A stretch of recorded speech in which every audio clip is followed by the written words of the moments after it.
I just read this heart-wrenching article from our local Channel 6 here in Richmond about the state of nursing home care within Virginia. It is nothing short of a travesty, the conditions that some of our seniors are going through in some of these facilities. It led me to the idea to talk about long-term care, nursing homes, assisted living, Medicare and Medicaid, the involvement of those, costs. So I thought we would jump into this and talk about the four major categories of these communities. Okay, first on the list here is skilled nursing facilities, or SNF for short. These facilities here are to help folks with rehab or recovery, typically after an injury or an illness or surgery, possibly. And the goal of these facilities is for you to be there temporarily. It's to rehab you, get you to a certain point, and then obviously for you to go home. So that's the goal really of a skilled nursing facility. Now, you have the ability to pay for this through some of your Medicare plans. If you have, say, a Medigap plan, say a Plan G, it'll help you pay for skilled nursing facilities. You have to spend 3 days in a hospital first, inpatient hospital. And then if you're transferred to a skilled nursing facility, there's an ability there for those plans to help pick up some of those costs. It's going to vary depending on the plan. But these type of facilities here are sort of like in their own category because again, it's for recovery or rehab. It's based on being there temporarily. It is not for custodial care or to be where you're going to live. Okay, moving on to the three other options here, which is really about residential living. So this is long term, and I have independent living on here as well, but this is basically like a 55 and over community. Now there's 55 and over communities, and that's all they do or all they offer.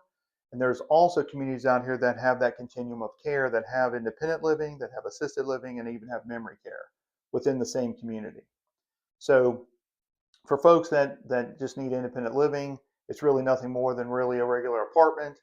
It may be for somebody that doesn't want to deal with the maintenance of a home any longer. They still drive, they still cook, they still do all the things an independent person would do. They're just living in a facility where they would have options possibly down the line if their care required it. So moving on from there to assisted living, they're offering the same situation here as independent as far as the facility or the apartment, if you will. A lot of the assisted living communities have, say, full kitchens in them and things like that, but they also have staff there available to help a person with what we call ADLs, or activities of daily living.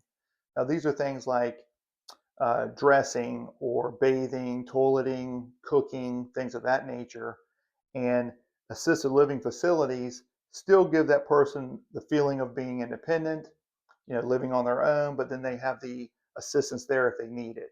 A lot of the communities have different levels of care. So a person that when they first move in and their health's at a certain level, they can sort of match that level of care that they need. And then if their care regresses or gets worse or it requires more, then they can up their level of care there within that same community to match what their needs are. And then finally, we have memory care. And this is typically for folks with some form of dementia, Alzheimer's possibly, things of that nature. These facilities are certainly, there's a few more security features there to make sure people are safe. And there's somebody there available to help them 24/7 throughout the day for their care. Now, there's facilities out here that are private, and there's also some that are through a state or through Medicaid. There is a significant difference in cost on these. If you're looking at private pay communities for, say, independent living, you're probably looking somewhere in that $2,000 to $4,000 range per month.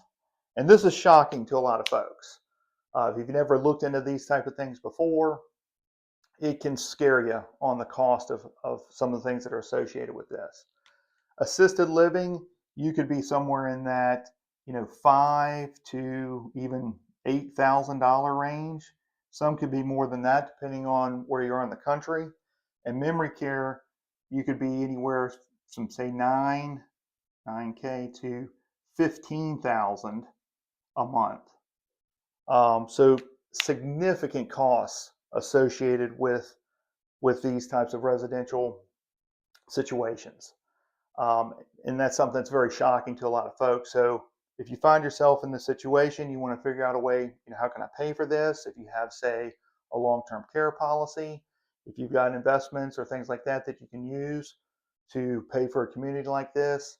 Some folks end up selling their home and taking the proceeds from that home to put them in a facility for a certain number of months or years.